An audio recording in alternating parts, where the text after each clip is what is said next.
Hi everyone, welcome back to my channel, or welcome to my channel if you're new here. I hope you're all doing so well. Welcome back to another true crime and makeup video. Today we are covering a crazy case. They're all crazy, right? But this is insane to me. We're covering the case of Robert Hansen, who is also known as the Butcher Baker. Now, on the outside, he might look shy and meek with a sweet demeanour. However, when you delve deeper, this man was the epitome of evil. Robert Hansen would abduct, rape and torture women in Alaska, and not only that, he would set women free in the wilderness just so he could hunt them down like wild animals. He is truly a sick individual, and let me tell you, he got off easy. For what he has done, he got off easy. Before we go any further, please don't forget to subscribe to my channel, put the notification bell on so you don't miss when I upload, which is every Wednesday and Sunday, 7:30 British Standard Time. But without any further rambling and any further ado, we just need to get into the case of Robert Hansen. Let's just ignore the fact that I look like a human thumb, and also to confirm, not naked. So Robert Hansen, he was born on the 15th of February 1939 in Esterville, Iowa. Now, he was born to an American mother. Her name was Margaret Edna, and his father was Danish. He was a baker, and his name was Christian, also known as Chris Hansen. Now, it is said that Robert's father, Chris, was a really strict disciplinarian, and this meant that Robert really struggled to have a close relationship to his father because as much as he loved his dad, he more feared him. So the bond between them was quite a distant one. Now, Christian had actually employed his young son Robert to work in his bakery and do like long hours. Like, I'm talking like 12-hour shifts at a very young age. Like, I'm sorry, I am 26 and you'll not catch me doing a 12-hour shift. Absolutely not. I mean, I have done it before, but these days, no. I'm too tired. And Robert Hansen, he was naturally left-handed, but his father would force him to use his right hand. Don't know why, but this actually caused Robert Hansen to have a lifelong stutter, and it was like a really bad stutter. Like, it would be one of the first things that you would sort of identify if you spoke to him.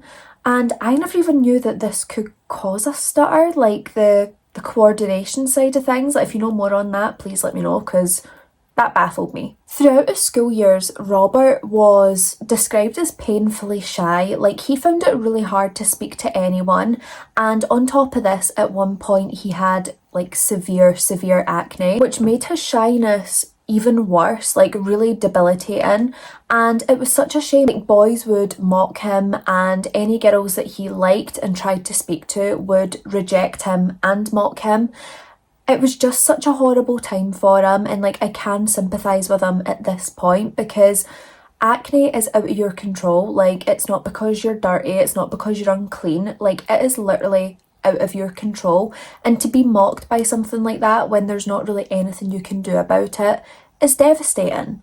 Now, a common word used to describe Robert at this point was a loner.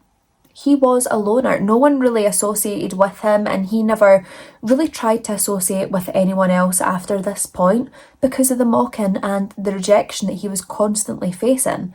I mean, that is gonna kick you in the confidence. Like, self-esteem would be on the floor. Now, Hansen at this point, being a social outcast, he very much enjoyed spending time by himself. But I mean, we could argue that he never really had a choice but to spend time by himself because no one else is offering up their time. So, not socialising with anyone else, he would spend his time hunting game in the woods and the wilderness, and he also became quite handy with a bow and arrow. So he was basically channeling his rage and his desire for vengeance into stalking and killing innocent animals, and also a wee bit archery on the side. Now, in 1957, when Robert Hansen was just 18 years old, he decided to join the United States Army Reserve.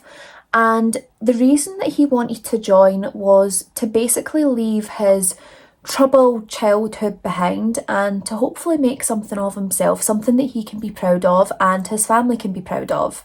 Now, after he served a year in the reserves, he went on to become an assistant drill instructor in Pocahontas, Iowa, and in 1960 he ended up marrying a woman that he had met whilst he was there. Now, at this point, Hansen is very much still feeling like an outsider, like he doesn't really fit in with the community, and overall just feeling rejected, just as he did in his childhood. So he decides, it's time to seek retaliation, my friends. So on December the 7th, 1960, age 21, Robert Hansen, he persuades a young bakery employee to help him burn down a local bus garage. Now, the employee agrees to do this with him, which is like crazy. Like, please don't agree to burning things down with people. So the employee assists him and then feels guilty, so later confesses, and once he confesses, Robert Hansen is arrested. Once Robert Hansen's wife finds out what he's been up to, she's like, he ain't the guy for me, like, feel a bit catfished here, step away, Robert Hansen. So he was yet again feeling rejected and alone, and this time it was even worse because he was incarcerated in prison. I mean, you're surrounded by people, but I'm going to assume it's quite lonely. Now, for the conspiring and burning down of the bus garage, he was sentenced to 23 months in prison. However, he did only wind up serving 20, which, like, I suppose he served most of his sentence, but, like, just give him the extra 3. And over the next several years, he would be incarcerated many times for petty theft, and despite his ever-growing criminal record, somehow he was able to land himself a second wife. Now listen, I do not know what aftershave this man was wearing, because it must be good if he could get another wife with the kind of person he was. Now, at one point, Hansen becomes completely sick of his sad little life in the United States, and he has enough. He's like, I want to move away. I need a fresh start, fresh faces, fresh place to commit crimes. So I'm going to move to Anchorage in Alaska. So he decided to move there in 1967. Hansen and his wife, they move into a small community in Anchorage, Alaska, and they end up having 2 children together.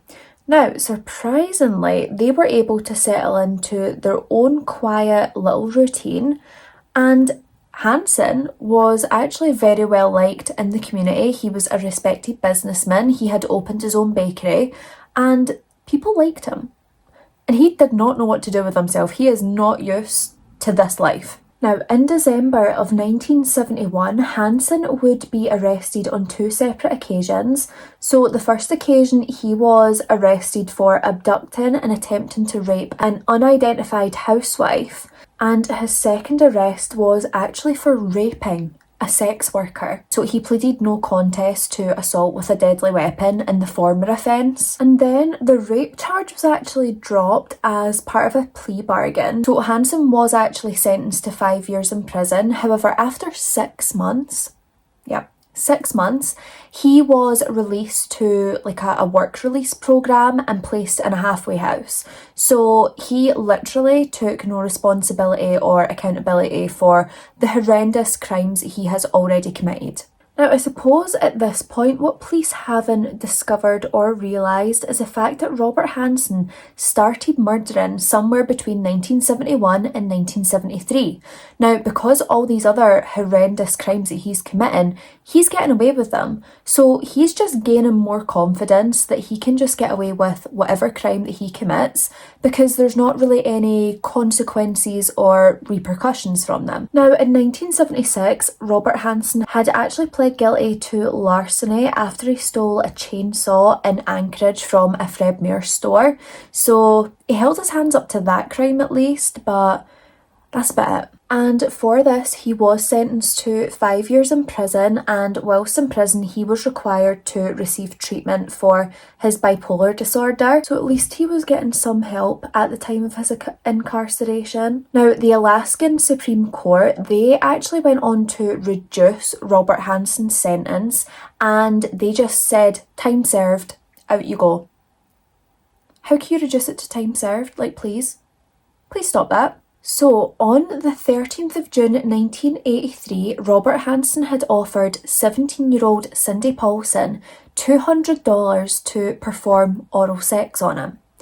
Now, Cindy agrees and she gets into the vehicle with Robert. Now, as soon as she's in the vehicle, Hansen pulls a gun on her and drives her to his house in Muldoon. Now, what is absolutely devastating is during Cindy's time captive with Robert Hansen in his Muldoon home, he subjected her to the most brutal rape and torture imaginable. Now, Cindy Paulson had also said that when she was in the basement with Hansen, he had chained her by the neck to a post in his basement whilst he took a nap on a couch nearby.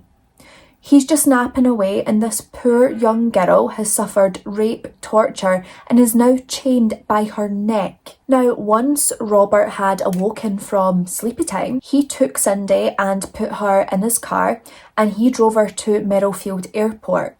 Now, what you should know is Robert Hansen has his own plane. Now, Hansen said that his intention was to take Cindy on this plane and fly her to his cabin in the Nick River area. Now, this cabin in Nick River area could only be accessed by bush plane or boat. So this is far out. At this point, Cindy is crouched in the back of Robert Hansen's car and she's got her hands cuffed in front of her and she sees an opportunity to escape. At this point, Cindy is fearing for her life and she is worried if she tries to escape, will Robert Hansen catch her and kill her? But she also knows that this really might be the only opportunity that she has to escape her captor. Now, whilst Hansen was loading the cockpit of his airplane, Cindy had opened the driver's side door and she crawled out from the back seat whilst his back's turned.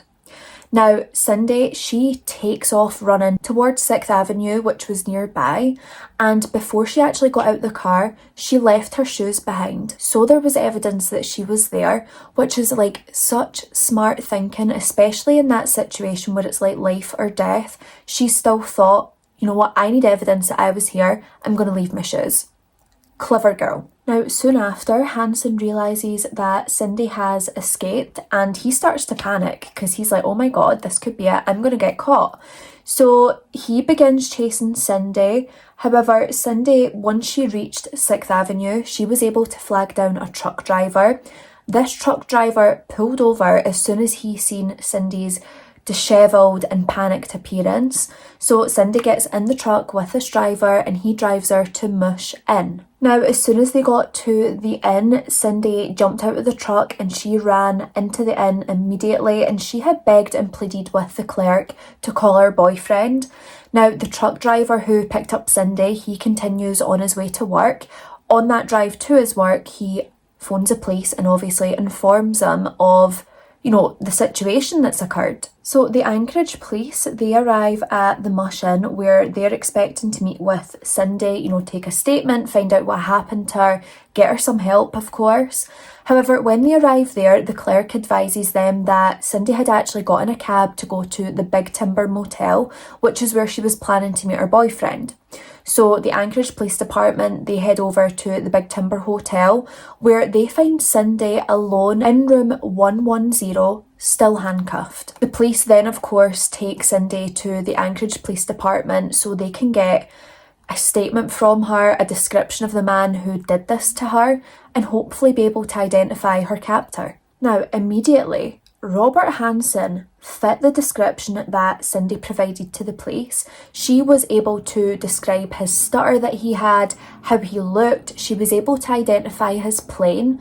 Despite all this, the police were still reluctant to believe Cindy and bring in Robert Hansen for questioning. Now, what infuriates me to my very core at this point is that police are reluctant to bring him in because although he is well known to the police for prior sex crimes, abducting women prior, they are like, well, he's a really likeable member of the community. He's just a small town baker, he's well liked. Do you know who else was well liked? Ted Bundy, John Wayne Gacy, to name a few. They were well liked people and look what they done. So eventually they bring Hansen in for questioning and he ultimately denies that he was a person who abducted, raped and tortured Cindy. Now, after a while, he does admit that, yeah, I know Cindy and I've met Cindy, but she was trying to charge me an extortionate amount for oral sex. She was overpriced. Now, he said to police that he believes that because he refused to pay her extortionate fee, that she wanted to ruin his life by saying that he had abducted, tortured and raped her. Like, no, I'm sure she could have got another client. I don't think you're the only person in Anchorage. Now, during his time in questioning, Hansen had displayed a very meek and shy demeanour.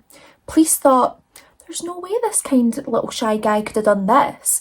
And also, because he was just a small-town baker, they didn't think a small-town baker could be capable of something so heinous. Now, let me tell you, officer, there is more than self-raising flour on those hands. Blood's on those hands. Not just flour, eggs, milk. No. There is death on those hands. Now, what made them believe even further that Hansen was not responsible is one of his little minions, John Henning. He lied for Hansen and gave him a very solid alibi that he corroborated, which was obviously false. And the police thought, well, if he has a really strong alibi, even though there's no proof, but, you know, this guy said it, so it must be verbatim, then there's no way that he could have committed these crimes. Yeah, because people don't lie for their family or friends. Yeah, sure. Now, let's talk about Detective Glenn Floth of the Alaskan State Troopers. He was actually involved in the discovery and investigation of bodies that were found throughout Anchorage, Seward, and the Matanuska-Susitna Valley area. Now, the first of the bodies was found by construction workers near Iklutna Road, and this body wound up being dubbed Iklutna Annie. And devastatingly to this day, the body dubbed Iklutna Annie has never been identified by anyone. Now, later that very same year, the body of Joanna Messina was found in like a gravel pit near Seward. And then in 1982, the body of Sherry Morrow was also found in a shallow grave near the Nick River. Now, the police believed at this point that the murders of these three women were committed by the same perpetrator. So who was it? Now, Detective Glenn Floth, he had contacted the FBI and requested the help of Special Agent John Douglas to put together an offender profile, and this would be based on the three bodies that they had recovered. Now, John Douglas, he suspected that the killer would be someone who was almost like a hunting expert, or was quite advanced in hunting, and he would have low self-esteem. Douglas had also stated that this killer would probably have a history of being rejected by women. He most likely would keep souvenirs from his victims or the scene where his victims were killed. And he even said that it was possible that the murderer would have a stutter. How the hell can you tell that from a crime scene? That is amazing. Now, using the profile that was given by John Douglas, Detective Glenn Floth, he would search through a list of criminals to try and get someone who fit the profile, and he would search until he came across the name Robert Hansen, who fit the profile to a T and owned a plane. Now, due to Cindy's testimony and the profile that was given by John Douglas, a warrant was secured to search the home of Robert Hansen and also his plane and vehicles. On October 27th, 1983, police discovered a wide array of evidence against Robert Hansen, and one of the first things that they discovered was jewellery that belonged to the victims. They also found a wide array of firearms in his attic, and this included a .223 caliber Ruger Mini 14 rifle. Now, they had also found an aeronautical chart which had 37 small X's dotted around the map. Now, these X's, they would match up to locations where police discovered bodies. And with this, police would go on to dub this map his murder map.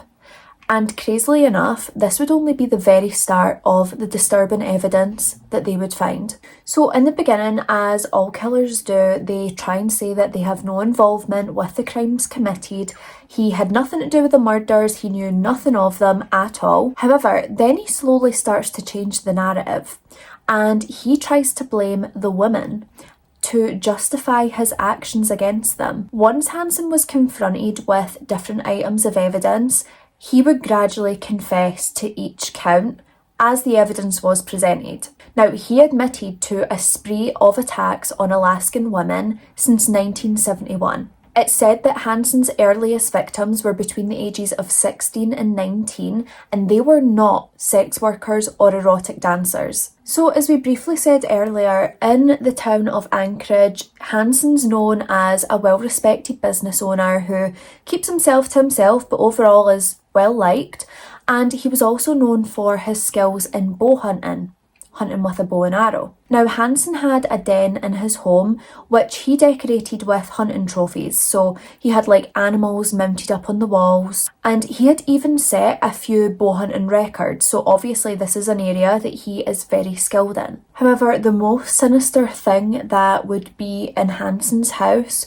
was trophies from a different kind of kill, the kill of human beings. So as we already know, Hansen was mostly abducting erotic dancers or sex workers around the area of Anchorage. Now, he would either abduct them and drive them or fly them by bush plane to his remote cabin shack in the Alaskan bush. Now, Hansen said that if the women he abducted didn't fight him back and cooperated with him, he would brutally rape and torture them, but then he would take them back to town and basically threaten them to secrecy.